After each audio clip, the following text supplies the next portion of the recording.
الحمد لله نحمده ونستعينه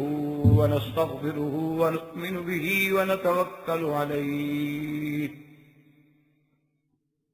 ونعوذ بالله من شرور أنفسنا ومن سيئات أعمالنا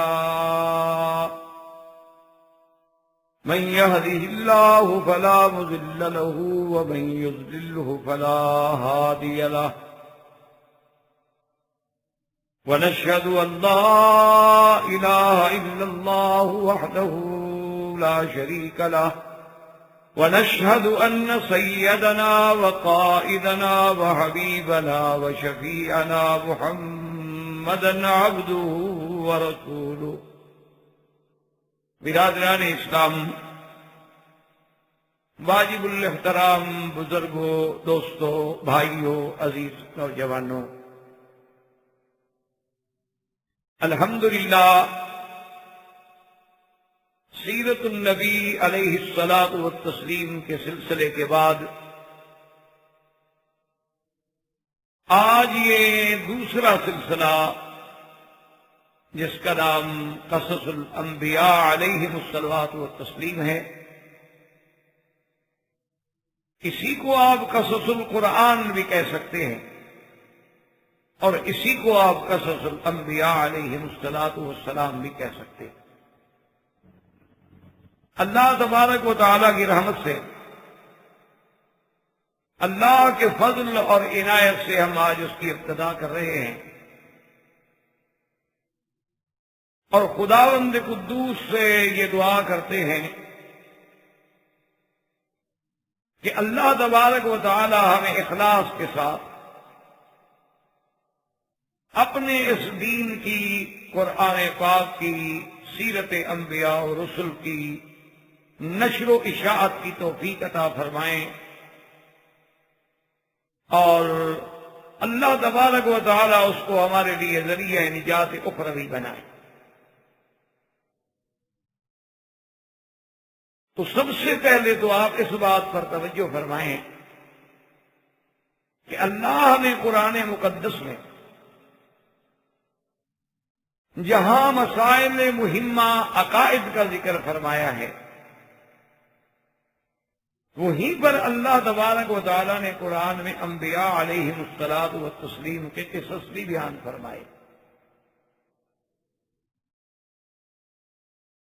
تو اس کو مختصراً میں عرض کر دوں، یوں سمجھ لیں کہ قرآن پاک میں سب سے پہلے جو مسائل مہمہ ہیں یعنی عقائد، توحید، نبوت و رسالت اور آخرت، اور اس کے ساتھ پھر اللہ تبارک و تعالیٰ نے ذکر فرمایا ہے عبادات، معاملات، اور اس کے ساتھ پھر اللہ نے ذکر فرمایا ہے احکام، اور اس کے بعد اللہ پاک نے قصص انبیاء اور قصص امم سالفہ جو امتیں پہلے گزری ہیں ان کے بھی واقعات بیان۔ کیونکہ قرآن پاک ایک عظیم اور جامع کتاب ہے، اور اب اللہ کے قرآن کے بعد قیامت تک کوئی دوسری کتاب نہیں، اور ایک ایسی کتاب جو اپنے زمانہ نزول سے لے کر تا قیام قیامت تک پورے آنے والی امت، پورے آنے والی انسانیت کے لیے رہبر و ہدا ہے، تو لازمی بات ہے کہ وہ کتاب کتنی جامع اور عظیم ہوگی۔ تو ان قصص کے بیان کرنے کی وجوہات جو ہیں، سب سے پہلے تو آپ یہ سمجھیں کہ اللہ نے قرآن میں جو قصص سے بیان فرمائے، جو قصے بیان فرمائے، انبیاء علیہم الصلاۃ والتسلیم کے واقعات بیان فرمائے، وہ تاریخ کے قصے نہیں ہیں، وہ کوئی خیالی اور توہمات نہیں ہیں، یہ فرق ہے دوسرے قصوں میں اور قرآن کے قصوں میں۔ ہمیشہ یاد رکھیں کہ تاریخ جو ہے وہ ایک مفروضہ ہوتا ہے، اور مؤرخ کا کام یہ ہوتا ہے کہ ایک واقعے کے لیے اس سے جتنے سے جتنا زیادہ میٹیریل مل سکتا ہے وہ جمع کرتا رہتا ہے۔ مثال کے طور پر مثلاً آپ کے ہاں یہ درس ہوتا ہے، اللہ قبول فرمائے، اور جن لوگوں نے ابتدا کی تھی ان کا بھی اجر میں حصہ ہے، اور جو لوگ اب اہتمام کر رہے ہیں ان کا بھی اجر میں حصہ ہے۔ اور میں تو یہ سمجھتا ہوں کہ شاید یہ آپ لوگوں کی محبت اور اخلاص کی وجہ ہے کہ اللہ پاک اس درس کو پتہ نہیں کس طرح عالمی سطح پر پھیلانا چاہتے ہیں۔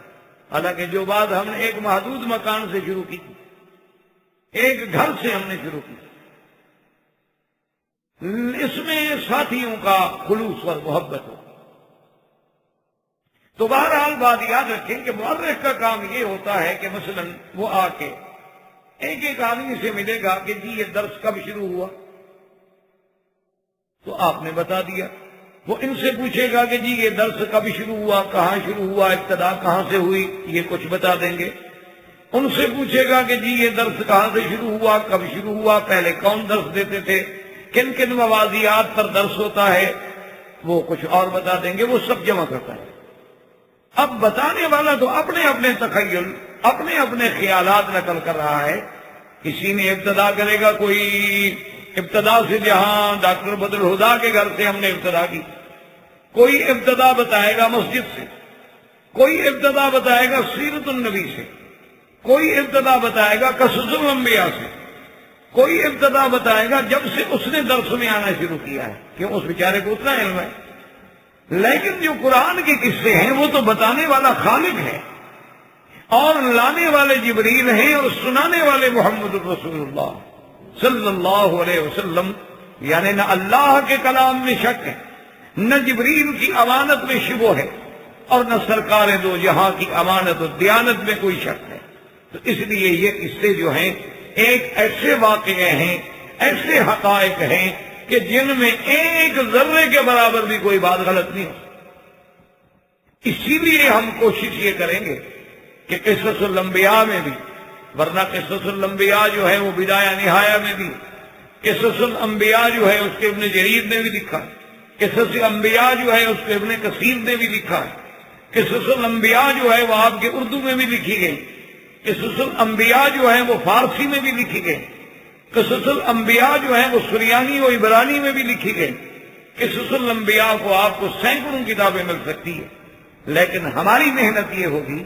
ہم اپنی طرف سے کاوش یہ کریں گے، ہم اپنی طرف سے کوشش یہ کریں گے کہ قصص الانبیاء صرف اللہ کے قرآن سے ہم نقل کریں، یا ان احادیث مبارک سے نقل کریں جن کی صحت پر کسی کو کلام نہیں ہے۔ اور ہم روایات اسرائیلی روایات کو بالکل چھوڑ دیں گے،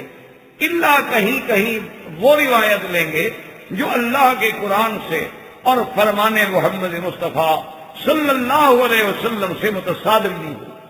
تاکہ ہم جو بھی سن سکیں اور جو بھی ہم محفوظ کر سکیں، کم از کم ہمیں اپنی طرف سے یہ تسلی ہو کہ الحمدللہ ثم الحمدللہ اس میں کوئی رطب نہیں، کوئی یابس نہیں، کوئی اسرائیلیات نہیں، کوئی جھوٹی باتیں نہیں، کوئی ماض گھڑی گھڑے قصے نہیں ہیں، بلکہ وہ قصہ اللہ کے قرآن سے، فرمان محمد مصطفیٰ صلی اللہ علیہ وسلم سے، اصحابہ کبار سے، اور ان مفسرین کرام سے جنہوں نے قرآن اللہ اور اللہ کے رسول سے خود سیکھا ہے، جیسے حضرت ابن عباس ہیں، حضرت خلفاء راشدین ہیں، حضرت زید بن ثابت ہیں، حضرت عبداللہ بن مسعود ہیں، حضرت ابی موسیٰ اشعری ہیں، حضرت معاذ بن جبل ہیں، حضرت ابی بن کعب ہیں، اور ان کے بعد پھر حضرت اکرمہ ہیں، حضرت ضحاک ہیں، حضرت سدی ہیں۔ یہ وہ لوگ ہیں جن کی تفسیر پر سلف کو لے کر خلف تک اعتماد ہے۔ یہی وہ وجہ ہے بنیادی کہ جیسے ہمارے ہندو پاک میں، یعنی یوں سمجھ لیں ہندوستان و پاکستان میں، جب انگریزی افکار نے غلبہ کیا، جب انگریزی سامراج نے غلبہ کیا، تو ان کے مقابلے پر دو جماعتیں پیدا ہو گئی۔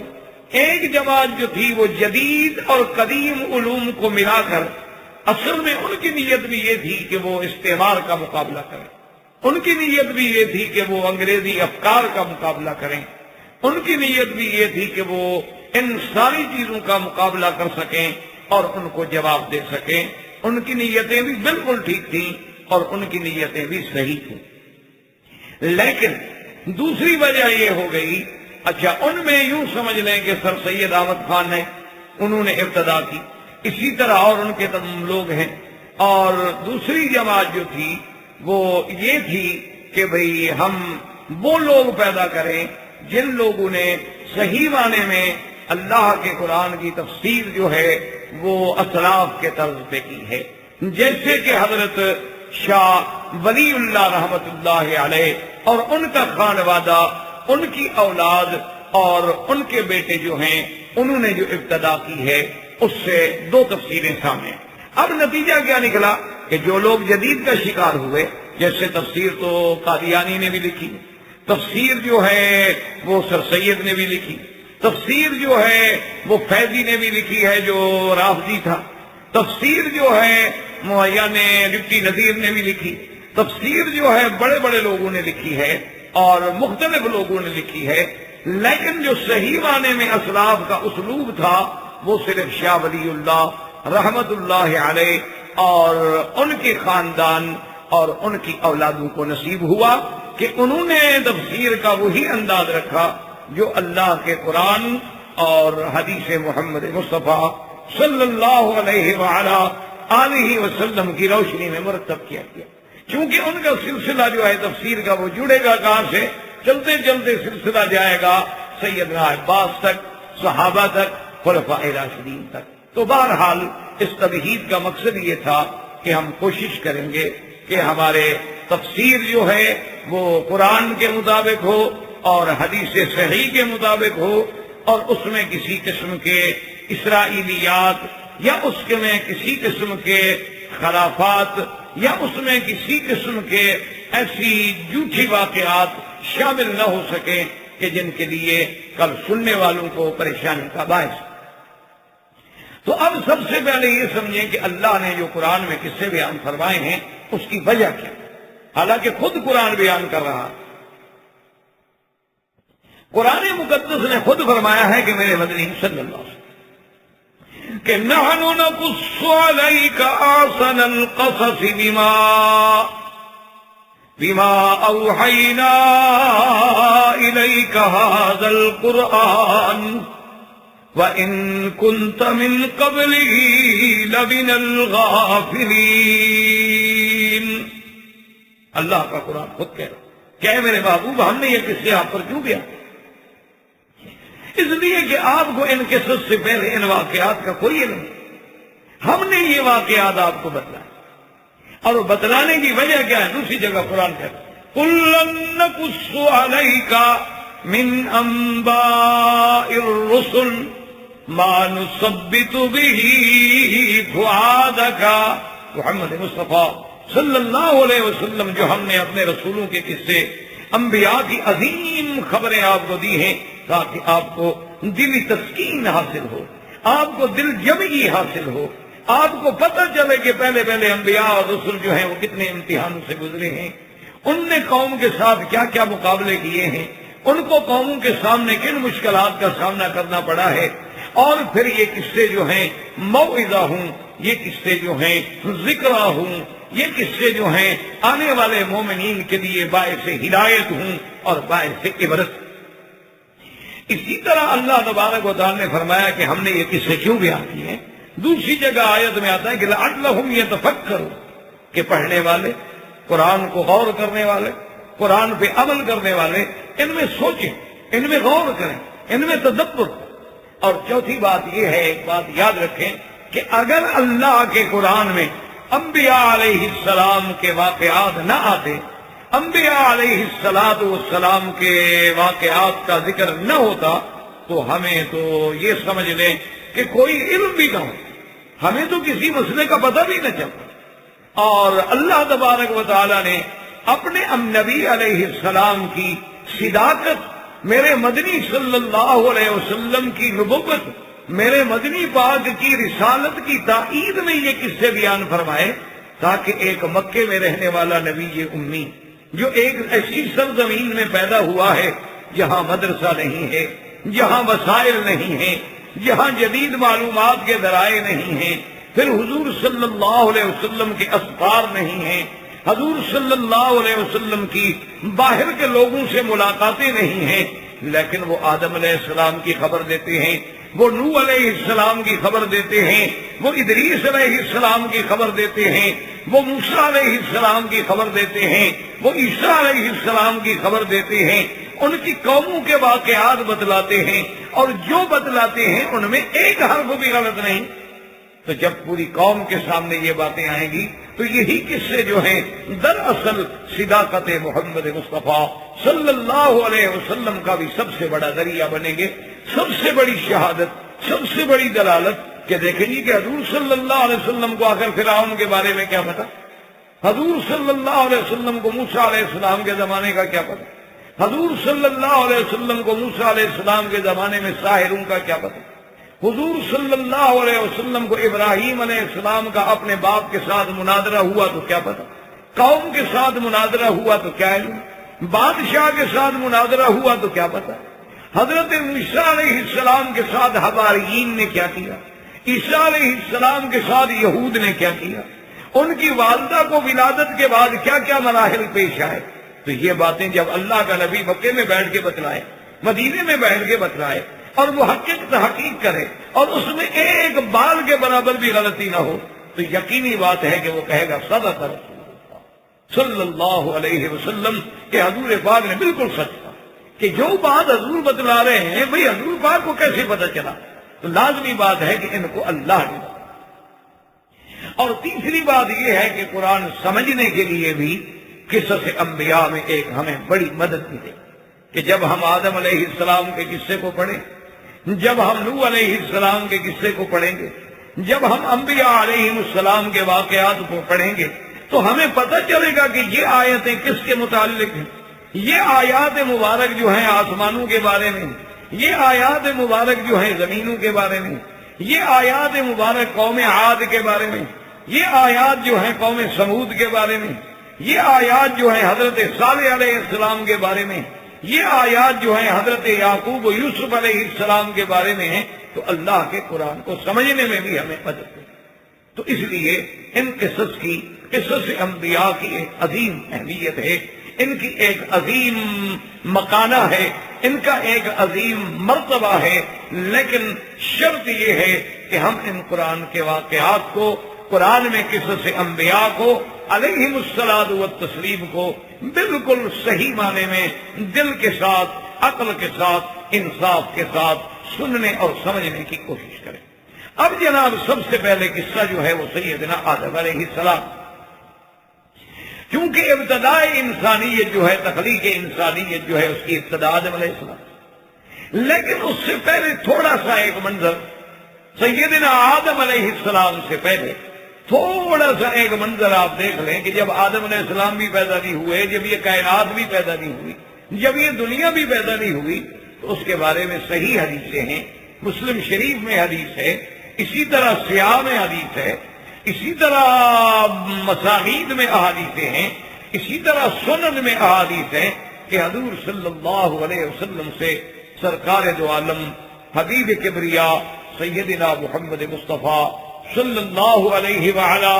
آلہ واصحابہ وسلم تسلیما کثیرا کثیرا سے جب پوچھا گیا کہ حضور آپ ہمیں یہ تو بتائیں کہ جب آسمان و زمین نہیں تھے تو اس وقت کیا تھا،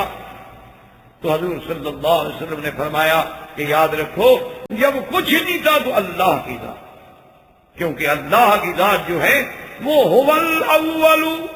والآخر والظاہر والباطن، اور دوسری جگہ قرآن کہتا ہے اللہ خالق کل شیء وہو علی کل شیء وکیل،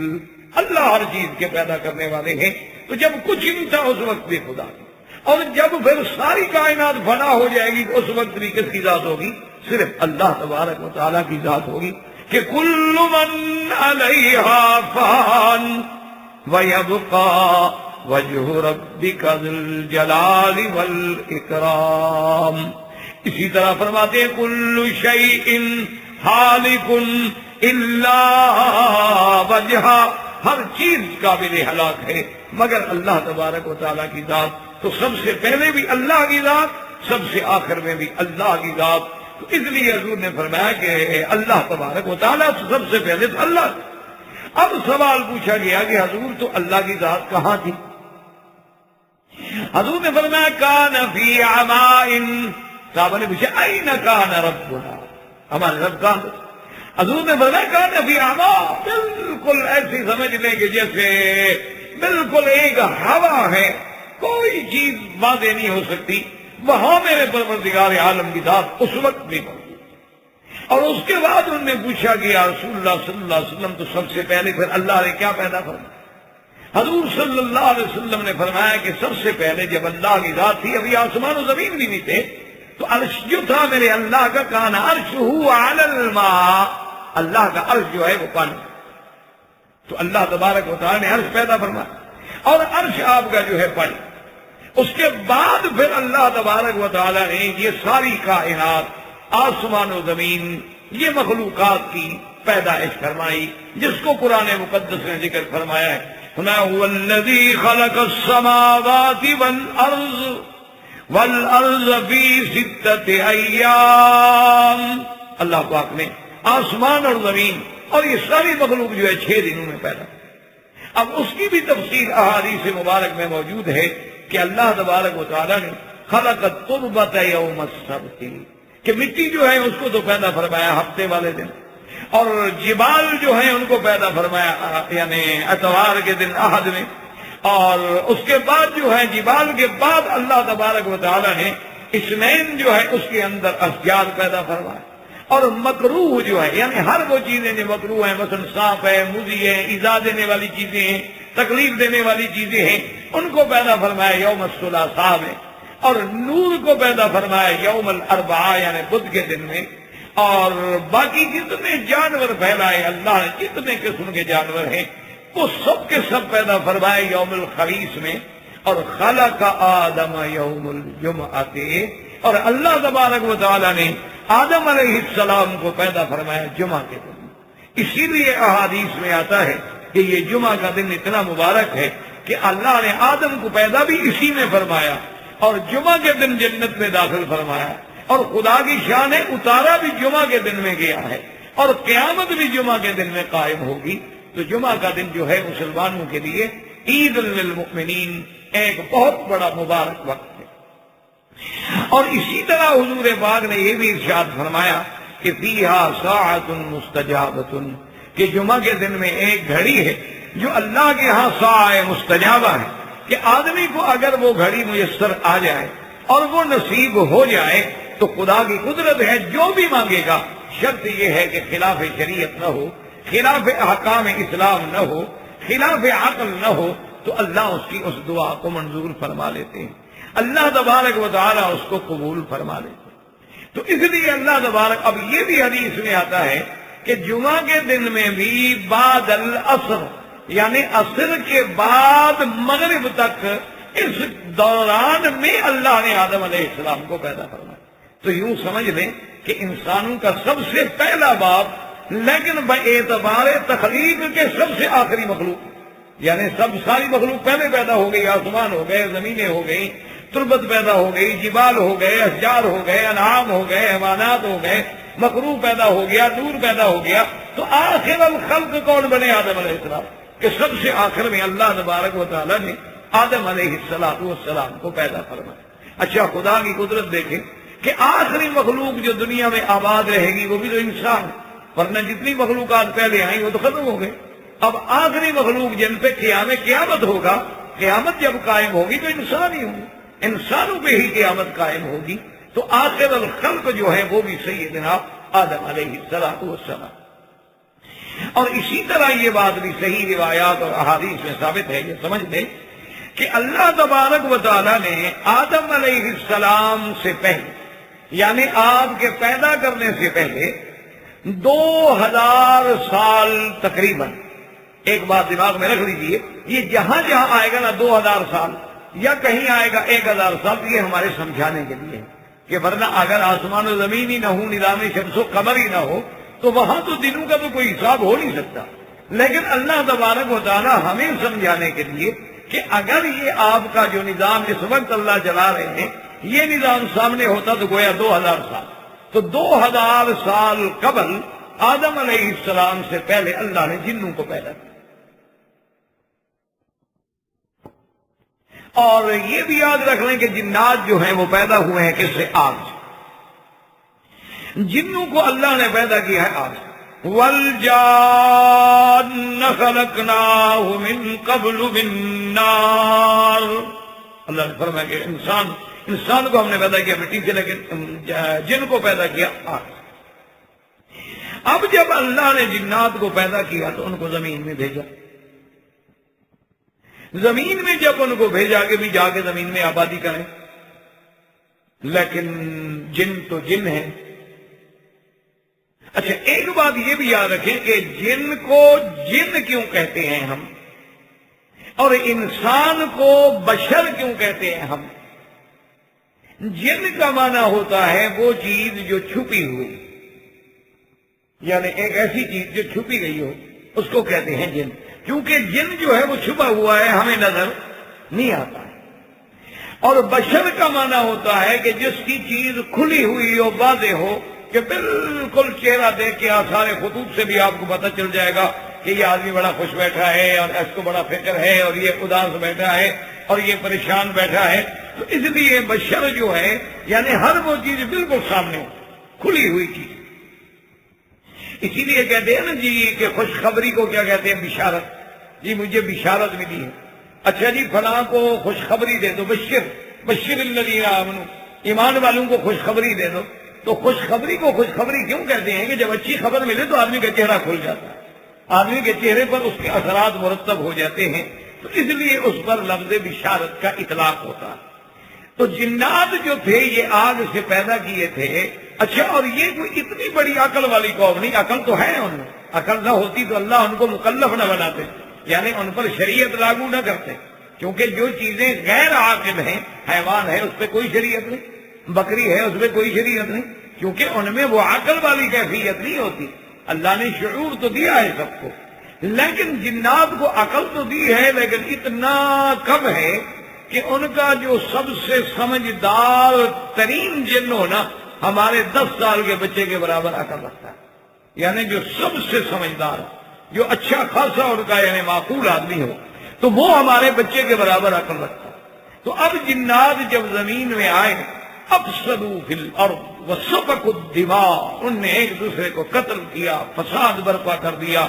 اب اللہ نے ارسل جندا من الملائکہ، اب اللہ نے فرشتوں کا ایک لشکر،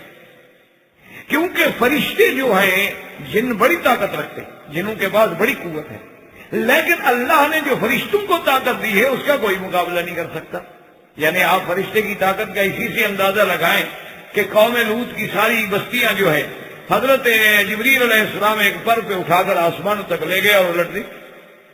تو فرشتوں کی طاقت کا تو خیر کوئی مقابلہ ہی نہیں کر سکتا۔ تو اللہ تبارک و تعالیٰ نے فرشتوں کو، اور یہ بھی بات یاد رکھیں کہ فرشتے جو ہیں ان کی تخلیق اللہ نے نور سے فرمائی، یعنی جنوں کی تخلیق اللہ نے نار سے فرمائی، اور فرشتوں کی تخلیق، اور یہ بات وحی نہیں بلکہ حضور نے فرمایا، خلقت الملائکۃ من نور، اللہ نے ملائکہ کو پیدا کیا نور، اور جن کو پیدا کیا فرمایا کہ من نار، آگ سے پیدا کیا۔ اللہ نے ارسل جندا من الملائکہ، ملائکہ کا ایک جند آیا، ایک لشکر آیا، اللہ تعالیٰ کے حکم سے انہوں نے آ کر ان جنوں کو کنٹرول کیا، ان جنوں کو اتنا مارا کہ ان کو مار مار کے بھگا دیا، پوری زمین کو خالی کر دیا۔ الى جزائر البحور، دریاؤں کے جزیرے جو تھے نا جی، جیسے سمندروں کے درمیان میں جزیرے ہوتے ہیں، یا جیسے آپ نے دیکھا انڈونیشیا میں بڑے جزائر ہیں، اور بھی بڑے بڑے ملکوں میں بڑے بڑے جزائر ہیں، تو وہ ان جزائر میں جا کے چھپ گئے، تو زمین خالی ہو گئی۔ اب بھی جنات کا زیادہ تر ٹھکانہ جو ہے اسی طرح دور افتادہ ان بحور میں ہے، ان جزائر میں ہے، یا کہوف الجبال میں ہے، یا ان جگہوں پر ہوتا ہے جو جگہیں ویران ہوں، جن جگہوں میں کوئی عمران نہ ہو، آبادی نہ ہو، وہاں زیادہ تر جنات جو ہے قبضہ رکھتے ہیں۔ تو اللہ تبارک و تعالیٰ نے تو ان کی قوت کو، طاقت کو ختم کر دیا۔ ارسل جندا من الملائکہ، فرشتوں کی ایک جماعت آئی، اور فرشتوں کی اس جماعت نے اس پہ کنٹرول کیا۔ اب اللہ تبارک و تعالیٰ نے ارادہ فرمایا آدم علیہ السلام کو پیدا فرمانا۔ اب اس میں دیکھیں خدا کی قدرت کہ سب سے بڑا حوار، سب سے بڑا عظیم حوار ہے جو اللہ اور اللہ کی مخلوق ملائکہ کے درمیان، اور اس میں اللہ نے اپنے بندوں کو سبق دیا ہے کہ میں خالق ہوں، میں مالک ہوں، میں علام الغیوب ہوں، میں علیم بذات الصدور ہوں، مجھے کسی سے مشورے کرنے کی کیا ضرورت ہے؟ مشورہ تو اس آدمی کو لیا جاتا ہے، ہو سکتا ہے میں غلطی کروں اور مجھے دوسرے بھائی صحیح مشورہ دیں گے، ہو سکتا ہے میری عقل میں وہ بات نہ آئے اور آپ کے دماغ میں وہ بات آ جائے، لیکن اللہ نے فرشتوں سے کلام فرمایا اور اپنا ارادہ ظاہر فرمایا کہ میں زمین میں ایک نائب بھیجنا چاہتا ہوں۔ تو اس سے امت کو اور بندوں کو سبق ملی کہ جب اللہ بھی ملائکہ سے بات فرمائیں، جب اللہ کے نبی بھی مشورے کے پابند ہوں، تو جب تم بھی کوئی کام کرو تو بغیر مشورے کے نہ کرو، جب بھی تم کوئی اقدام کرو تو مشورے کے ساتھ کرو۔ امرہم شورا بینہم، اللہ نے نبی کو بھی حکم دیا فشاورہم فی الامر، تو جو کام آپ مشورے سے کریں گے اللہ کبھی ذلیل نہیں کرے۔ اس لیے ایک حدیث میں بھی آتا ہے کہ جب کام کریں کوئی مہم تو استخارہ کر لیں۔ استخارے کا کیا معنی؟ گویا اللہ سے پوچھ رہے ہیں آپ کہ اللہ میاں میں یہ کام کروں یا نہ کروں۔ تو اب جب اللہ سے آپ نے پوچھ لیا تو اس میں نقصان ہونے کا سوال ہی پیدا نہیں ہوتا۔ اور ایک یہ ہے کہ جیسے کلام میں ہے کہ من استخارہ، جس آدمی نے استخارہ کر لیا، ما خاب من استخار وما ندم من استشار، اور جس نے مشورہ کر لیا وہ بھی کبھی شرمندہ نہیں ہوگا، اس کو بھی کبھی ندامت نہیں ہوگی کہ مشورہ کر کے فیصلہ کریں کہ بھی ہم یہ کام کریں یا یہ کام نہ کریں۔ تو اللہ نے فرمایا وَإِذْ قَالَ رَبُّكَ لِلْمَلَائِكَةِ إِنِّي جَاعِلٌ فِي الْأَرْضِ خَلِيفَةً، اللہ نے فرمایا میرے ملائکہ میں زمین میں اپنا ایک نائب، خلیفہ کہتے ہیں نائب۔ اور یہی وہ بنیادی بات ہے جو آپ کو اور ہمیں یاد رکھنی چاہیے کہ دنیا میں بادشاہ آئے، نبی آئے، خلیفہ آئے، جو بھی ہوگا وہ اللہ کی نیابت ہے، حکم اللہ کا ہوگا، تنفیذ اس کے ذمہ ہوگی، بس اللہ کے قانون کو وہ نہیں بدل سکتا، اللہ کے قوانین کا پابند ہے اور نیابت کرے گا، چلائے گا، بس یہ معنی ہے خلیفے۔ اور دوسرا خلیفے کا معنی یہ ہوتا ہے جو کسی کے بعد آئے۔ تو پہلے چونکہ جن گزر چکے تھے، ان کے بعد ایک دوسری مخلوق بھیجی جا رہی تھی، تو لہٰذا حضرت آدم پر بھی لفظ خلیفہ کا اطلاق۔ اور بعض علماء نے فرمایا کہ خلیفہ اس لیے کہا گیا کہ اللہ تو جانتے تھے کہ آدم کی اولاد ہوگی، پھر اولاد کی اولاد ہوگی، پھر اولاد کی اولاد ہوگی، نسلیں چلیں گی، تو یخلف بعضهم بعضا، ایک دوسرے کے بعد آئیں گے، تو لہذا اس لیے بھی ان پر لفظ خلیفہ کا اطلاق اللہ تبارک و تعالی نے فرمایا ملائکہ سے کہ انی جاعل فی الارض خلیفہ، کہ میں زمین میں خلیفہ بھیجنا چاہتا ہوں۔ تو اب ملائکہ نے عرض کیا قالوا وتجعل فیہا من یفسد فیہا ویسفک الدماء ونحن نسبح بحمدک ونقدس لک قال انی اعلم ما لا تعلمون۔ ملائکہ نے عرض کیا کہ یا اللہ آپ پھر ایک ایسی مخلوق کو بھیجیں گے کہ زمین میں جا کے جو فساد، زمین میں جا کے پھر خون بہائے، پھر خون ریزی کرے، پھر قتل کرے، اور ہم جو تیری مخلوق ہیں، تیرے عباد ہیں، ہر وقت تسبیح کہنے والے، تحمید کہنے والے، تقدیس کہنے والے، اگر دنیا میں کسی کو بھیجنا ہے اور عمران دنیا مقصود ہے آپ کا، تو آپ اس کا معنی یہ تھا کہ خود مانگا تو نہیں، لیکن اشارہ کر دیا کہ اللہ نے ہمیں بھیج دیں، پھر ہم جو تیرے بندے موجود بیٹھے ہوئے ہیں، ہم جو تیرے فرما بردار بیٹھے ہوئے ہیں، اور فرما بردار بھی ایسے کہ جن سے کبھی نافرمانی کا صدور ہی نہیں ہوا، یعنی اللہ کے فرشتے ایک ایسی مخلوق ہے کہ عباد المکرم لا یعصون اللہ ما امرہم وَيَفْعَلُونَ مَا يُؤْمَرُونَ، کبھی اللہ کی نافرمانی نہیں کرتے، جو بھی حکم ملے اس کی تعمیل ہوگی۔ اللہ تبارک و تعالی نے فرمایا کہ ملائکہ انی اعلم ما لا تعلمون، میں جانتا ہوں تم نہیں جانتے۔ تو ہمارے ایک استاد ہوتے تھے، فوت ہو گئے، تو وہ اس آیت پہ آ کے ہمیں سمجھانے کے لیے کہتے تھے کہ اللہ پاک نے جب زمین کو آباد کرنا تھا تو صرف صوفیوں کی ضرورت نہیں تھی جو بیٹھ کے بس مراقبے کرتے رہیں اور ذکر کرتے رہیں. اللہ تبارک و تعالیٰ کو ایسے آدمی کی ضرورت تھی جو کچھ کام بھی تو کرے نا, صرف تسبیح پر زور تو نہ ہونا. نے کہا اس لیے فرشتوں نے کہا کہ ہم بڑی تسبیح پڑھتے ہیں. انہوں نے کہا صرف تسبیح والا مجھے نہیں چاہیے, تسبیح والے سے کام نہیں چلے گا, مجھے تو وہ آدمی چاہیے گھنٹہ تسبیح پڑھے تو گھنٹہ دنیا کا کام بھی تو کرے نا. ساعتن الی ھذا و ساعتن الی ھذا, تم تو ہر وقت تسبیح میں ہو. اسی لیے اقبال نے اپنے کلام میں ابلیس کا وہ جو مکالمہ نقل کیا ہے نا, تو وہ بھی ایک عجیب انداز ہے اس کا, اقبال مرحوم کا. تو کہتا ہے کہ وہ ابلیس یعنی مخاطب ہو کے کہتا ہے انسان سے کہ بھی تم کیا ہو یار, اصل تو میں ہوں نا, دیکھو کیسے اپوزیشن میں بیٹھا ہوں خدا کی. میں کھٹکتا ہوں دل یزداں میں کانٹے کی طرح, میں کھٹکتا ہوں دل یزداں میں کانٹے کی طرح, اور تو فقط اللہ اللہ اللہ, تیرا تو بس اتنا ہی کام ہے. دیکھو نا میں نے کیسی اکھاڑ پچھاڑ بچا رکھی ہے پوری دنیا میں, پوری دنیا میں کہ جناب میں نے سب کو آگے لگا رکھا ہے. تو بہرحال اللہ کے فرشتوں نے یہ عرض کیا تو اللہ نے جواب دیا کہ انی اعلم ما لا, میں یہ علم رکھتا ہوں, میں جانتا ہوں تم نہیں جانتے ہو کہ زمین کی عمران کے لیے کون مناسب ہے, یہ میں جانتا. اب جب اللہ نے فیصلہ فرما دیا آدم علیہ السلام کو پیدا کرنے کا, تو آپ پڑھ چکے ہیں کہ اللہ نے نور کو, ملائکہ کو پیدا کیا نور سے, جنات کو پیدا کیا آگ سے, اور آدم علیہ السلام کو پیدا فرمایا مٹی سے. حکم دیا گیا کہ بھئی تمام روئے زمین جتنا اللہ نے سب کی تھوڑی تھوڑی مٹی لیا. ایک حدیث میں ہے کہ اللہ نے حکم دیا فرشتوں کو کہ مٹی لاؤ, اور فرشتے مٹی لائے. اور ایک میں ہے کہ اللہ نے اپنے دست قدرت سے پوری کائنات سے جو زمین پیدا فرمائی تھی کل, اس سے مٹی اٹھا لی. اب چونکہ زمین کی مٹی مختلف تھی, پوری دنیا کی زمین جتنا ہے, آپ کو پتا ہے کہ زمین کے اندر جتنی مٹی ہے اس کے اختلاف ہے. کہیں آپ دیکھ لیں کلر والی مٹی ہے, کہیں اچھی مٹی ہے, کہیں وہ مٹی ہے جو قابل کاشت ہے, کہیں وہ مٹی ہے جو پانی کو زمین سنبھالتی ہے, کہیں وہ مٹی ہے جسے پانی اثر ہی نہیں کرتا, کہیں وہ مٹی ہے جو بالکل بنجر ہے, جلی ہوئی ہے, سڑی ہوئی ہے.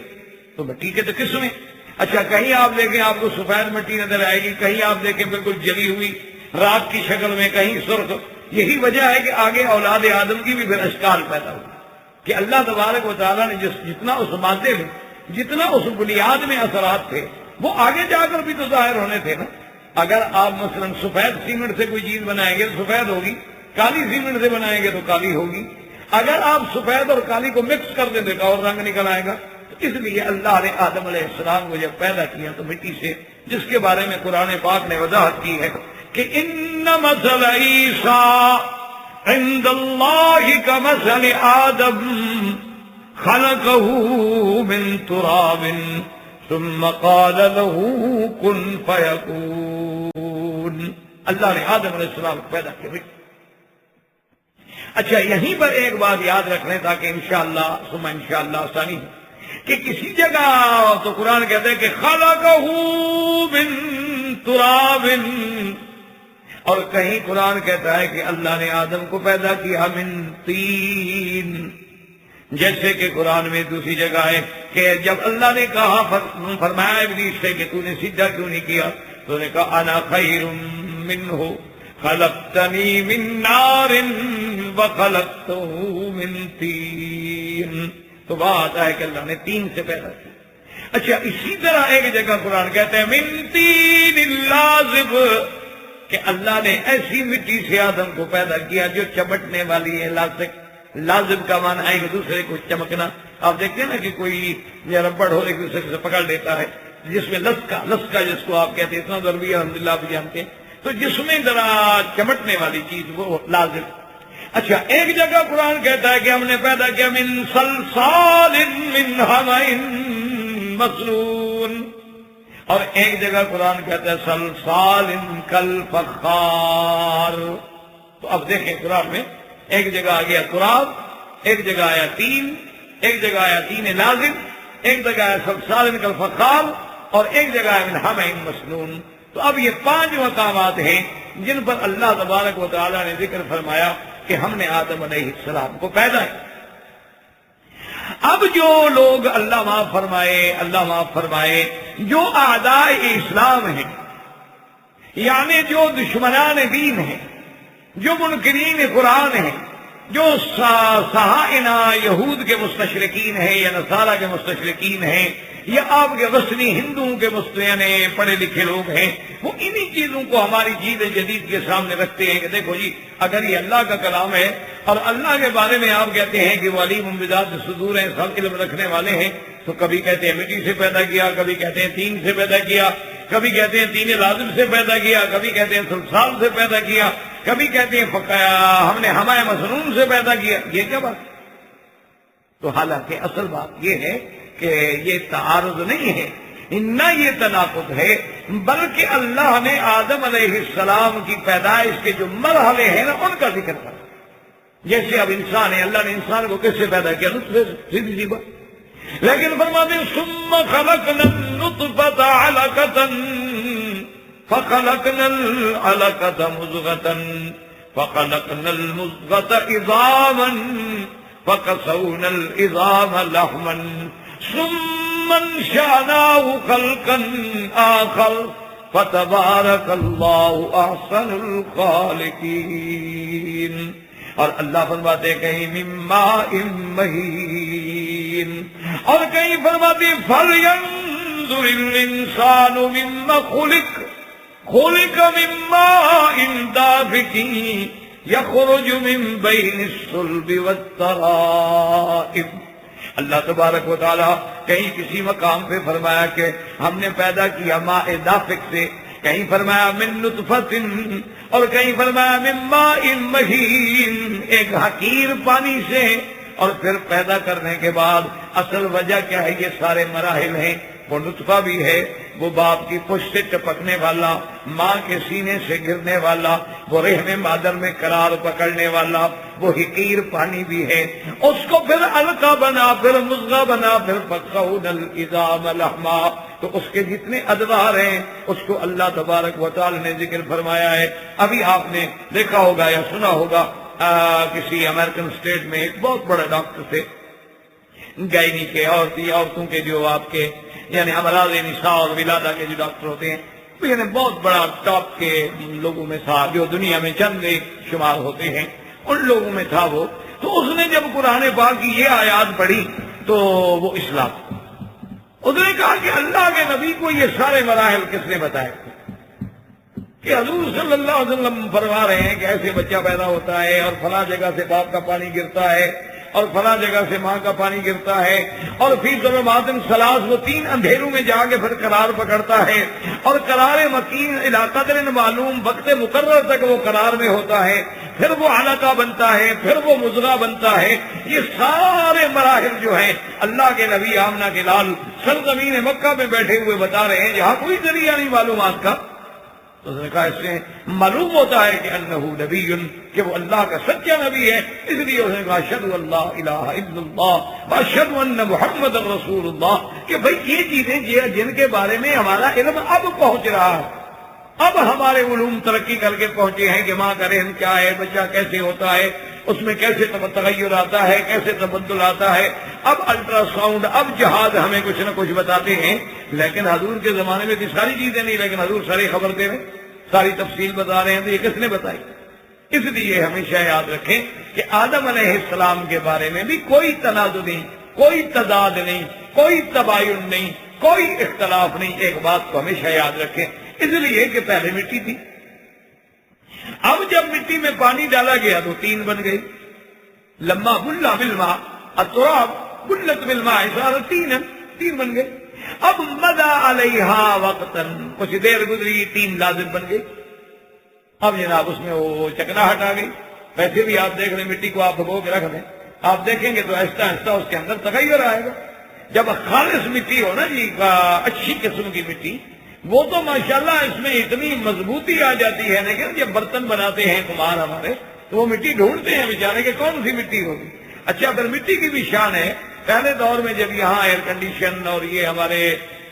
فریج اور یہ ہماری چیزیں نہیں ہوتی تھیں، تو سب سے بڑا ہدیہ جو تھا نا مدینہ منورہ میں جو بھی ساتھی جاتے تھے، تو لوگ یہ کہتے تھے کہ بھی مدینے کی سراہی لے آئیں، تو مدینہ منورہ کا سب سے محبوب ہدیہ یہ ہوتا تھا کہ سرائیاں، اور مدینہ منورہ کی کھجور، اور مدینہ منورہ کے پھول، گلاب کے پھول جو تھے، یہ 3 ہدایا ہوتے تھے جو خالص مدینے کی مٹی سے پیدا ہونے والے۔ کھجور بھی وہاں پیدا ہوئی، پھول بھی وہاں پیدا ہوئے، اور مٹی بھی وہی کی، اور اسی سے وہ بنتی تھی سرائیاں۔ اور یقین فرمائیں کہ وہ سرائیاں اتنی ٹھنڈی ہوتی تھی، اتنا ان کو، اور آپ پرانے گھر اب ابھی دیکھیں نا عرب کے بنے ہوئے، تو جب باہر بالکونے ہوتے تھے نا تو لکڑی بناتے تھے، وہاں سوراخ رکھتے تھے کہ اسی سوراخ میں وہ سرائیاں پھنسا دیتے کہ ان کو جب ہوا لگتی تھی تو وہ اتنا ٹھنڈا اور طبیعی پانی ہوتا تھا کہ اللہ تبارک و تعالیٰ کی رحمت سے ہمارے ENT ڈاکٹر بھی بچے رہتے تھے اور مریض بھی آرام سے رہتے۔ جب سے ہم نے یہ مصنوعی ٹھنڈک شروع کی ہے، اللہ کی مہربانی ہے، نہ بچوں کو چین ہے نہ ماں باپ آرام سے۔ چلو یہ شکر ہے کہ کچھ ڈاکٹروں کا ذریعہ معاش بنتا رہتا ہے، اگر بیمار نہ ہوں تو وہ کیا ہے۔ تو بہرحال تو اس لیے اصول یہ ہوتا ہے کہ اللہ کے نبی نے یہ جو فرمایا قرآن نے، اب مٹی تھی، بلت بالماء تین، کیا بن گیا؟ 3 بن گیا۔ اب دیر گزری تو کیا بن گیا؟ 3 لازم۔ اچھا 3 لازم کے بعد اللہ نے اس کا تمثال بنا دیا۔ تمثال بنا ڈھانچہ۔ آپ دیکھیں نا، آپ نے دیکھا ہوگا اسپتالوں میں بھی آپ کے پاس ہوتی ہیں اسٹیچو بناتے ہیں، تو ان کے پاس بھی وہ سفید قسم کا پاؤڈر ہوتا ہے، پانی ڈالا اس کے ساتھ جناب کو چیز بنا کے رکھ لی، تو اللہ نے اس کا ایک تمثال تیار کی کہ یہ ٹانگیں ہیں، یہ لمبا ہے، یہ سینہ ہے، اس یہاں سر ہوگا۔ اب تمثال بن کے وہ رہ گیا۔ اب جب اس میں وقت گزرا تو وہ خشک ہو گیا، جب خشک ہو گیا تو وہ بجنے لگ گیا کل فخار، تو اس سے جیسے اینٹ پختہ ہو جاتی ہے نا تو آپ ہاتھ مارے تو آواز آئے گا، جب تک مٹی کو گیلی تو اس کو ہاتھ مارے تو آواز نہیں آئے گی، جب وہ خشک ہو جائے تو برتن سے آواز آئے گی۔ اچھا اب ہم ان مسنون کہتے ہیں کہ جیسے راکھ ہوتی ہے نا، آگ جلے اور راکھ نکل آئے، تو جلی ہوئی راکھ کا جو رنگ ہے تو وہ دھوپ میں پڑے اس پر وہ اثرات جب آئے تو اس کی شکل جو تھی وہ ہمیں مسنون بن گئی۔ تو اس لیے اللہ تبارک و تعالیٰ نے کسی جگہ فرمایا کہ ہم نے آدم علیہ السلام کو تراب سے پیدا کیا، کسی جگہ فرمایا 3 سے پیدا کیا، اور کسی جگہ فرمایا 3 لازم سے پیدا کیا، اور کسی جگہ فرمایا صلصال کالفخار، اور کسی جگہ فرمایا کہ صلصال من حمأ مسنون۔ تو تمام اللہ کے قرآن کی آیات جو ہے وہ برحق۔ اب جب آدم علیہ السلام کو اللہ نے پیدا کیا تو حدیث میں آتا ہے کہ 60 ذراعا، کہ آدم علیہ السلام کا قد جو تھا پتہ ہے کتنا تھا؟ 60، اور چوڑائی کتنی تھی؟ 7 اعوذ، 7 ہاتھ چوڑا۔ اب ابلیس جو ہے کان من الجن، تھا جن لیکن رہتا تھا ملائکہ میں۔ اچھا وجہ کیا تھی کہ جب ملائکہ کا جند اترا تھا نا جنوں کو سزا دینے کے لیے تو اس کو وہ ساتھ لے گئے، اور یہ جناب بڑا عابد زاہد بن گیا۔ جب عابد زاہد صالح بن گیا تو فرشتوں کے ساتھ رہنے لگ گیا۔ تو ہر قسم کی آدمی رہتی، لیکن یہ نہیں کہ کبھی بھی وہ فرشتہ نہیں تھا۔ ایک بات یاد رکھنا کہ ابلیس جو ہے کان من الجن ففسق عن امر ربہ، اسی لیے حضرت حسن بصری رحمۃ اللہ علیہ فرماتے ہیں لم یکن طرفۃ عین قط من الملائکہ، ایک پلک جھپکنے کے لیے بھی وہ فرشتہ نہیں تھا، وہ جن تھا، لیکن کان مع الملائکہ، ملائکہ کے ساتھ رہتے تھے۔ اب جب وہ گزرے اور دیکھے کہ ایک لمبی سی چیز پڑی ہے تو وہ یوں اس کو بجائے تو کچھ آواز آئے، وہ سوکھ گئی نا مٹی۔ اچھا اور اس کے بعد دیکھے کہ اوپر سے خالی ہے، پھر پھونک مارے، جو پھونک مارے نا جی تو ہوا نکل جائے نیچے سے، تو کہ ہاں کچھ سمجھ نہیں آتی کہ ہے کیا، لیکن جو بھی ہے عجیب ہے، اندر سے خالی، لا یتمالک، یہ جم کے کھڑا نہیں ہو سکے گا، ضرور پھسلے، کیونکہ اندر سے خالی چیز کو کھڑا کریں کتنی دیر کھڑی ہوگی، گر جائے گی، پھسل جائے گی۔ لیکن اگر بھاری پتھر کو کھڑا کریں تو ساری زندگی کھڑا رہے گا۔ اب جناب اس کے بعد اللہ نے حکم دیا، یہ تو تھا جسد آدم، فرمایا کہ اور اس کو پیدا کس سے کیا؟ فرمایا اپنے ہاتھوں سے، خلقت بیدی۔ اسی لیے قرآن کہتے ہیں، اللہ نے فرمایا ما منعک ان تسجد لما خلقت بیدی استکبرت۔ اللہ نے فرمایا ابلیس، جس کو میں نے اپنے ہاتھوں سے، یعنی فرشتوں کو حکم دیا ہو، اللہ فرشتوں کو کہ ابھی بناؤ آدم، فرمایا میں نے خود بنایا، اپنے ہاتھوں سے بنایا، اور اس کے بعد حکم دیا فَإِذَا سَوَّيْتُهُ وَنَفَخْتُ فِيهِ مِن رُّوحِي فقعوا له ساجدین۔ اللہ نے حکم دے دیا کہ اے میرے ملائکہ، جب میں آدم کو بنا لوں اور جب اس میں اپنی روح میں سے پھونکوں، جب روح پھونکی جائے تو تم پھر اس کے بعد سارے اس کو سجدہ کرو، اعظام تکریم۔ اب اللہ نے آدم علیہ السلام میں جب روح پھونکی، جب روح آئی نا تو سب سے پہلے چھینک آئی۔ جب چھینک آئی تو اللہ نے فرمایا کہو الحمدللہ، تو آدم علیہ السلام نے کہا الحمدللہ۔ فرشتوں نے کہا یرحمک اللہ۔ تو اسی سے یہ آج تک سنت چلی آ رہی ہے کہ جب آپ کو چھینک آئے آپ کہیں الحمدللہ، اور سننے والا کہے یرحمک اللہ، اور پھر وہ جواب دے کہ یہدیکم اللہ۔ تو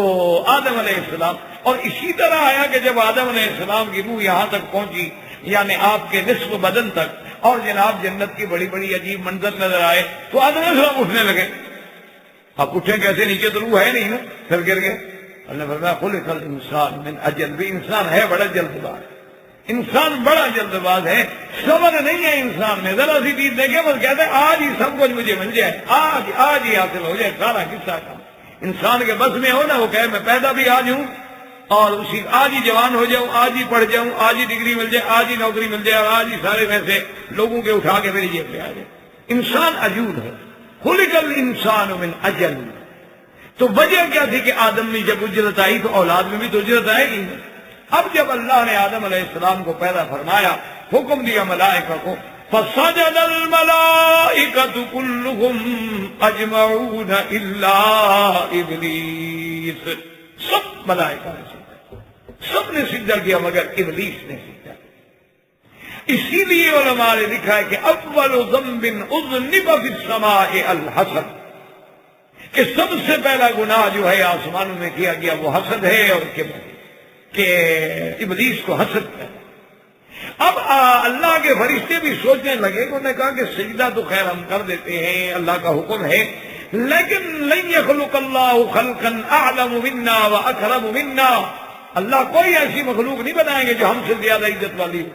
یا ہم سے زیادہ علم والی ہو۔ اسی لیے جب آپ اس بات کو سمجھیں گے، اسی لیے قرآن کہتا ہے نا کہ میں لے آؤں، بتاؤ ان کو تم صادقین، اگر تم سچے ہو تو وجہ کیا ہے؟ بتائیں کہ ان کو تم صادقین کہنے کی کیا ضرورت؟ بھئی تم جو کہتے تھے کہ ہم اکرم ہیں، تم جو کہتے تھے ہم عالم ہیں، تو آ جاؤ امتحان دو۔ تو اللہ نے آدم علیہ السلام کو پیدا کیا، ملائکہ نے آدم علیہ السلام کو سجدہ کیا، اللہ نے آپ کو شرف بخشا، اور پیدا ہونے کے بعد اللہ نے حکم دیا آدم علیہ السلام کو کہ آدم علیہ السلام جا کے جنت میں قیام فرمائیں، جنت میں رہیں۔ اب اس میں بھی اختلاف ہے کہ کیا وہ جنت الخلد تھی؟ تو اگر وہ جنت الخلد تھی تو پھر آدم نکالے کیسے گئے؟ وہ تو قاعدہ ہے جو اس جنت میں جائے گا کبھی نکلے گا نہیں، اور اس جنت کے اندر تو یہ کمال ہے کہ لا تجوع فیہا ولا تعرا، وہاں نہ بھوک ہوگی، نہ عریانی ہوگی، نہ تکلیف ہوگی۔ اچھا، پھر جب جنت میں ہم جائیں گے تو ہمیں منع نہیں کیا جائے گا، احکام نہیں ہوں گے۔ اسی لیے حدیث میں آتا ہے نا کہ جب جنت میں اللہ تبارک و تعالی اہل جنت کو اپنا دیدار کرائیں گے فخروا سجدا، تو مسلمان جو ہے فوراً جنتی سجدے میں گر جائیں گے۔ اللہ فرمائیں گے ارفعوا رؤوسکم لیس دار تکلیف، اٹھاؤ سر اپنا، یہ دار تکلیف تھوڑا ہے، یہ تو جنت ہے۔ وہ تو سجدے کے دور گزر گئے، وہ تو دنیا تھی جو تم نے سجدے کر لیے وہ ہم نے قبول کر، اب تو مزے کرو بھائی، کھاؤ پیو عیش کرو، بس اب تو راحت ہی راحت ہے، آرام ہی آرام ہے۔ اس لیے اختلاف ہے کہ کیا اللہ تبارک و تعالی رحم فرمائے کہ آدم علیہ السلام جس جنت میں داخل کیے گئے وہ جنت وہی تھی، جنت الخلد تھی، یا وہ جنت جو ہے اور جنت تھی؟ تو راجی اقوال اسی طرح ہیں کہ اور جنت تھی، وہ اصل جنت جو ہے وہ نہیں، بلکہ اللہ کے ہاں کئی جنتیں ہیں۔ اللہ تبارک و تعالی حتیٰ کے بعد مفسرین تو یہ کہتے ہیں کہ ان کو جنت میں رکھا گیا، وہ جنت بھی زمین پہ تھی، اور جو اصل جنت ہے وہ آسمانوں پہ ہوگی۔ لیکن بعض علماء اس پہ اعتراض کرتے ہیں کہ جب اللہ نے فرمایا کہ اترو، تو اگر وہ آسمان میں نہیں تھی اور زمین میں تھی تو زمین میں سے اترو کا کیا مطلب؟ تو اس کا بھی علماء نے جواب دیا ہے کہ جب نوح علیہ السلام کشتی پہ چڑھے تو ان کو بھی تو انہوں نے حکم دیا تھا کہ یا نوح اہبط بسلام منا، تم اترو کشتی پہ۔ تو اس لیے اگر آدمی کو ایک مکان سے بھی کہا جائے اترو تو کہہ سکتے ہو، ایک کمرے سے بھی کہا جائے اترو تو کہہ سکتے ہو، ایک گاڑی سے بھی کہو بھی کار سے اترو بھائی، گاڑی سے اترو بھائی، کرسی پہ بیٹھے ہو یار اترو۔ اب حالانکہ کرسی جو ہے زمین پہ رکھی ہو، اس لیے ضروری نہیں ہے کہ وہ جنت وہی ہو، اس جنت کے احکام الگ ہیں اور اس جنت کے احکام الگ ہیں۔ وما علینا الا البلاغ۔ الحمد للہ وکفی والصلاة والسلام علی خاتم الانبیاء محمد المصطفى وعلى آلہ المجتبى واصحابہ النجبى۔ برادران اسلام، مسجد مستشفی ملک فیصل میں دروس قصص الانبیاء کا یہ دوسرا درس ہے۔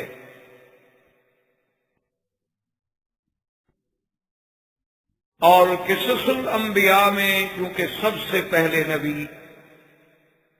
سب سے پہلا انسان، سب سے پہلا بشر، سب سے پہلا ملقب بخلیفہ سیدنا آدم علیہ السلام ہے، تو اس لیے ہمارے ان دروس کی ابتدا جو ہے وہ سیرت سیدنا آدم علیہ السلام سے شروع ہوئی۔ اور آپ سیدنا آدم علیہ السلام کے اس قصے کو پوری توجہ کے ساتھ، غور و فکر کے ساتھ سنیں اور سمجھنے کی کوشش کریں کہ یہ کتنا اہم قصہ ہے کہ جس کو اللہ تبارک و تعالی نے سورۃ بقرہ، سورۃ آل عمران، سورۃ النساء، سورۃ الاعراف، سورۃ الاسراء، سورہ طٰہٰ، سورہ سود، صاد، اتنی قرآن کی سورتوں میں اللہ نے اس قصے کو ذکر کیا، یعنی آپ اس کی اہمیت کا اندازہ لگائیں۔ حالانکہ سنت اللہ ہے کہ اللہ تبارک و تعالی قرآن پاک میں بہت زیادہ کوئی بات ضروری ہو تو اس کو 2 دفعہ ذکر کرنا، لیکن قصہ آدم علیہ السلام اتنا اہم ہے اور اتنا مہم ہے کہ اللہ تبارک و تعالی نے اپنے قرآن مقدس کی اتنی صورتوں میں اس کو ذکر کرا۔ اس کی وجہ یہ ہے کہ جیسے ہمارے ہاں ایک مثال ہے کہ اگر آپ اپنے مکان کی بنیاد میں ہی غلطی کر جائیں تو پھر اوپر تو عمارت لازمی بات ہے کہ غلط ہو۔ اگر عمارت کی پہلی دیوار کی بنیاد میں غلطی ہے تا سریا میں رود دیوار ہے کج، پھر اگر دیوار کو سریا تک بھی لے جائیں تو ٹیڑھی ہے۔ تو اگر ہم تخلیق انسانیت کے واقعے کو ہی نہ سمجھ سکیں، اگر ہمارے ذہنوں میں تخلیق آدم علیہ السلام بھی واضح نہ ہو سکی، اور اگر ہم وہ ڈارون کے فلسفے میں مبتلا رہے، یا ہم مغرب سے متاثر ہو کر مادیت میں کھو گئے، یا ہم نے دنیا کے مختلف الخیال لوگوں کی آراء میں مختلف باتیں سوچ سوچ کے اپنے ذہنوں کو پراپگنڈا کر لیا، تو بات جو ہے وہ تو ساری کی ساری ختم ہو جائے گی۔ اگر خدا نہ خواستہ تخلیق آدم سمجھ نہ آئے تو پھر 1,24,000 پیغمبر کا سمجھنا کیسے ہو؟ تو اس لیے اللہ تبارک و تعالی نے سیدنا آدم علیہ السلام کے اس قصہ مبارکہ قرآن کی مختلف صورتوں میں ذکر کیا۔ اب سابقہ درس میں الحمدللہ ہم پڑھ چکے ہیں کہ اللہ نے آدم علیہ السلام کو مٹی سے پیدا فرمایا، یعنی اس کا جزو اعظم مٹی ہے، یہ نہیں کہ صرف مٹی ہے، عناصر اربع ہیں انسان، مٹی ہے، پانی ہے، آگ ہے، ہوا ہے، لیکن جزو آدم جو ہوتا ہے تو ذکر اسی کا کیا جائے، یعنی اللہ نے فرشتوں کو نور سے پیدا کیا، اللہ نے جنات کو نار سے پیدا کیا، اور اللہ نے آدم علیہ السلام کو مٹی سے پیدا کیا۔ اور یہ بھی الحمدللہ ہم پڑھ چکے کہ تراب یا طین یا طین اللازب یا صلصال کالفخار یا حمأ مسنون، یہ تضاد اور اختلاف نہیں بلکہ مختلف کیفیات کا ذکر۔ آدم علیہ السلام کو پیدا کرنے کے بعد اللہ تبارک و تعالی نے ملائکہ کو حکم دیا کہ آدم کو سجدہ کرو۔ اب اس میں بھی علماء امت کا اختلاف ہے کہ سجدہ کرنے والے ملائکہ جو تھے وہ ملائکۃ الارض تھے صرف، یا سجدہ کرنے والے ملائکہ جو ہیں وہ ملائکۃ السما تھے فقط،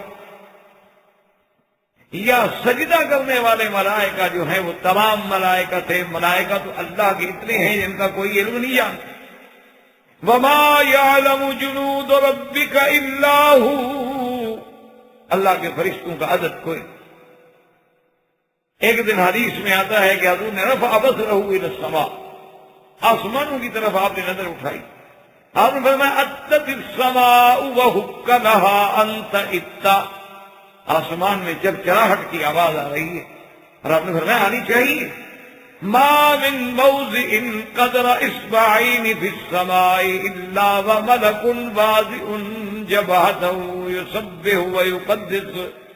او كما قال النبی صلی اللہ علیہ وسلم، حضور نے فرمایا 2 انگشت کے برابر بھی آسمانوں میں جگہ ہے، مگر کوئی نہ کوئی اللہ کا فرشتہ یا سجود میں ہے یا رکوع میں ہے، اللہ کی تسبیح و تقدیس بیان کر رہے ہیں۔ تو اس لیے علماء کا یہ اختلاف ہے کہ آدم علیہ السلام کو سجدہ جو ہے وہ تمام ملائکہ نے کیا ہے، یا صرف ملائکۃ الارض ہیں، یا صرف ملائکۃ السما۔ لیکن راجح قول، جمہور کا قول، جمہور مفسرین کا قول یہ ہے کہ ہم ان اختلافات میں کیوں پڑھیں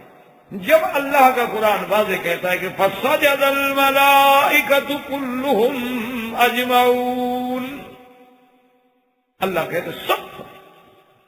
اور ہر جگہ اللہ پاک نے قرآن میں یہی فرمایا ہے، جیسے کہ سورۃ طٰہٰ کی اس آیت میں وَإِذْ قُلْنَا لِلْمَلَائِكَةِ اسْجُدُوا لِآدَمَ فَسَجَدُوا إِلَّا إِبْلِيسَ أَبَىٰ، صرف ابلیس نے سجدہ نہیں کیا۔ تو جب اللہ کہتا ہے، ایک تو لفظ کلہم، لفظ کل جو ہے وہ بھی استغراق کے لیے ہوتا ہے، اور اجمعون کا صیغہ جو ہے وہ بھی جمع پہ دلالت کرتا ہے، تو لہذا ہم بلا وجہ چھوٹے چھوٹے اختلافات میں کیوں پڑھیں؟ اس لیے ظاہر بات جو ہے جمہور مفسرین کرام کے نزدیک وہ یہی ہے کہ اللہ کے حکم سے تمام ملائکہ نے آدم علیہ السلام کو سجدہ کیا۔ اور یہ بات بھی سمجھ لیں کہ یہ سجدہ جو ہے سجدہ تکریم، یہ سجدہ جو ہے سجدہ تعظیم، یہ سجدہ جو ہے سجدہ عبادت ہے۔ اچھا، لیکن سجدہ تعظیم بھی آدم علیہ السلام کی شرح میں اور آسمانوں میں ہوا اللہ کے حکم سے۔ سرکار دو جہاں سیدنا محمد رسول اللہ صلی اللہ علیہ وسلم کی شریعت میں کسی انسان کو سجدہ تعظیم کرنا بھی حرام ہے۔ اس لیے بعض احباب یا بعض علماء لوگوں کو جو مغالطہ دیتے ہیں کہ ہم قبروں پہ سجدے کرتے ہیں، یا ہم اپنے پیروں کو اور مشائخ کو سجدہ کرتے ہیں،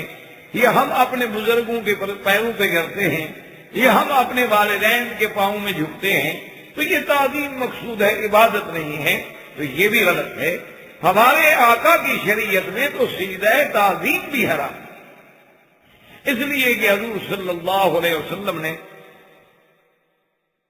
صحابہ نے جب پوچھا تھا کہ یا رسول اللہ صلی اللہ علیہ وسلم، دنیا کے بادشاہوں کو لوگ سجدہ کرتے، تو آپ ہمیں اجازت دیں کہ ہم آپ کو بھی سجدہ۔ حضور صلی اللہ علیہ وسلم نے فرمایا کہ خبردار کسی کو سجدہ، حالانکہ صحابہ کا مقصد پوچھنے کا کیا تھا؟ تعظیم تھی۔ صحابہ حضور کو عبادت کے لیے تو سجدہ کرنا نہیں چاہتے تھے، یہ تھا کہ جیسے لوگ بادشاہوں کی تعظیم کرتے ہیں، پہلے فرشی سلام کرتے ہیں، پھر جھکتے ہیں، پھر سجدہ کرتے ہیں، پھر ہاتھ باندھ کے سامنے کھڑے ہوتے ہیں، تو حضور آپ تو ہمارے دنیا و دین کے بادشاہ ہیں۔ حضور نے فرمایا کہ نہیں، میری شریعت میں کسی کو بھی سجدہ کرنا جو ہے وہ ناجائز ہے، اور اگر سجدے کی اجازت ہوتی لَأَمَرْتُ امْرَأَةً أَن تَسْجُدَ لِزَوْجِهَا، میں عورت کو حکم دیتا کہ وہ اپنے خامن کو سجدہ کرے، کہ ایک عورت پر اس کے خامن کے کتنے بڑے حقوق ہیں، اور ایک عورت کے لیے اس کے خامن کی کتنی بڑی تعظیم، ایک عورت کے لیے خامد کی کتنی بڑی عظمت ہے کہ میں اس کو حکم دیتا لیکن شریعت اجازت نہیں دیتی. تو لہذا یہ مسئلہ جو ہے وہ صاف ہو گیا کہ آدم علیہ السلام کو تمام ملائکہ نے سجدہ کی اور وہ سجدہ تکریم تھا اور اللہ کے حکم سے تھا. ہم اگر کسی کو سجدہ نہیں کرتے تو اللہ کا حکم ہے کہ کسی کو سجدہ نہ کرے اور حضور صلی اللہ علیہ وسلم کا حکم ہے کہ کسی کو سجدہ کرے. اب سجود ملائکہ کے بعد دوسرا مرحلہ آیا امتحان کا کہ اللہ تبارک و تعالی نے آدم علیہ السلام کو تمام اشیاء کے علم سکھلا دی. اللہ تبارک و تعالی نے علم عطا فرما دیا حتیٰ کہ حضرت ابن عباس رضی اللہ تعالی عنہ فرماتے ہیں کہ علم آدم الاسماء کا معنی یہ ہے کہ اسماء کل شیء کہ ہذہ دابہ وہذہ شجرہ وہذہ کذا وہذہ کذا وہذہ کذا، ہر چیز کے علم دے دیا کہ یہ جانور ہے، یہ درخت ہے، یہ انار ہے، یہ انگور ہے، یہ فلاں چیز، سارے اسماء سکھلا دیے.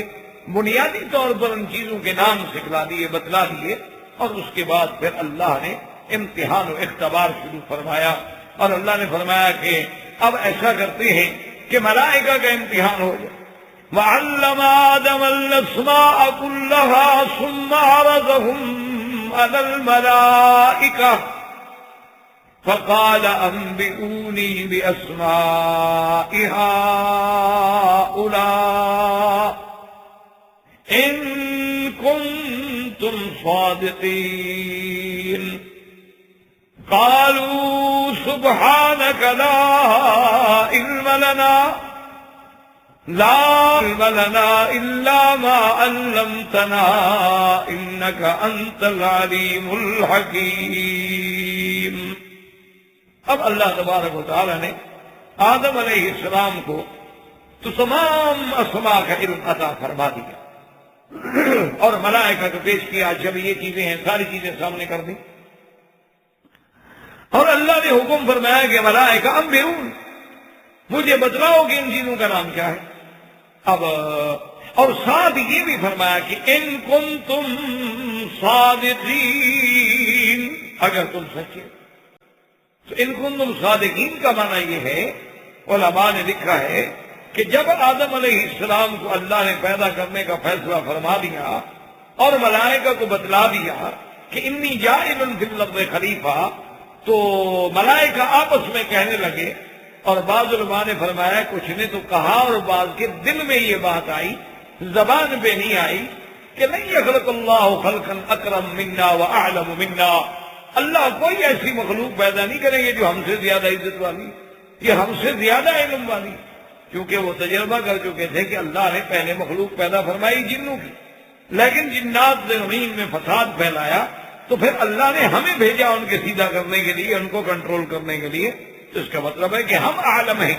ہم اکرم ہیں. تو نے کہا کہ ٹھیک ہے اللہ مخلوق تو پیدا کرنا چاہتے ہیں، جو بھی پیدا کریں، لیکن ہم سے زیادہ عزت والا نہیں ہوگا، ہم سے زیادہ علم والا نہیں ہوگا. یہ بات ان کے دل میں آئی تو اللہ نے فرمایا کہ اگر اس خیال میں تم سچے ہو، اگر اس دعوے میں تم سچے ہو کہ تم سے کوئی اکرم نہیں اور تم سے کوئی عالم نہیں، تو اکرم کا قصہ تو دیکھ لیا کہ ہم نے ملائکہ سب کو حکم دیا کہ آدم کو سجدہ کرو. وہ تو تم پہ واضح ہو گیا کہ آدم سب سے اکرم ہے، آدم علیہ السلام سب سے افضل ہے. جیسے کہ کسی شاعر نے بھی کہا ہے کہ فرشتے سے بہتر ہے انسان بننا، فرشتے سے بہتر ہے انسان بننا، لیکن اس میں پڑتی ہے محنت زیادہ. محنت تو زیادہ کرنا پڑتی ہے، لیکن اللہ نے جو انسان کو مقام دیا ہے، اب دیکھیں 1,24,000 پیغمبر اللہ نے فرشتوں میں تو نہیں بھیجا، اللہ نے انسانوں میں بھیجا. اور اللہ نے انبیاء کو تو اتنا بڑا مقام دیا ہے کہ سب سے افضل فرشتہ جو ہے وہ جبریل ہے، اور اس کا عالم یہ تھا کہ جیسے میرے آقا کا خادم ہو کہ بغیر اجازت کے گھر میں داخل نہیں ہو سکتا، بغیر اذن کے بات نہیں کر سکتا. حضور صلی اللہ علیہ وسلم کی لیلۃ المعراج میں سواری پکڑ کے لانے والا، سواری پہ سوار کرانے والا جبریل ہے، یعنی وہ ڈپٹی کر رہا ہے جو ایک خادم ڈپٹی کرتا ہے. تو مقام انسانیت کتنا بڑا بلند ہے، لیکن شرط یہ ہے کہ انسان تک جائے. شرط یہ ہے کہ انسان صحیح معنوں میں اپنے مقام انسانیت کو پہچان لے. اس لیے اللہ نے فرمایا کہ دیکھو جہاں تک تمہارا خیال تھا کہ تم سب سے اکرم ہو، وہ بات ختم ہوگی، تمہیں پتہ لگ گیا کہ آدم سب سے اکرم، اور تمہارا خیال تھا کہ ہم سب سے زیادہ عالم ہیں، تو اب نام بتلاؤ۔ میں کہا اللہ نہیں، ہمیں تو نہیں آتی، ہمیں تو وہ چیز آتی ہے جو آپ نے ہمیں سکھلائی ہے، ہمیں تو تسبیح اور تقدیر جو آپ نے بتلائی اس کے علاوہ تو ہم کچھ نہیں جانتے، ہمارے ہاں کوئی علم غیب تو ہے نہیں۔ تو اس لیے لا علم لنا الا ما علمتنا انک انت العلیم الحکیم، ہم اعتراف کرتے ہیں کہ ہمارے پاس علم نہیں ہے۔ تو اللہ نے فرمایا کہ اب سمجھ آ گئی، اس لیے اللہ پاک فرماتے ہیں ایک دوسری آیت میں وَأَعْلَمُ مَا تُبْدُونَ وَمَا كُنْتُمْ تَكْتُمُونَ،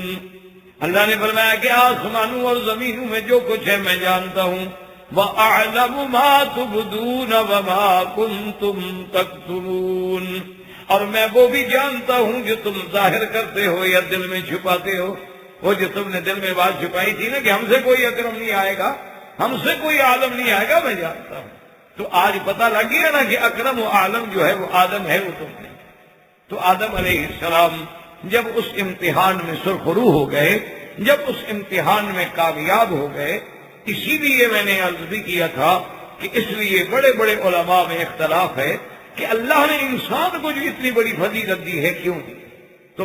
علماء منطقیین کا، علماء فلاسفہ کا،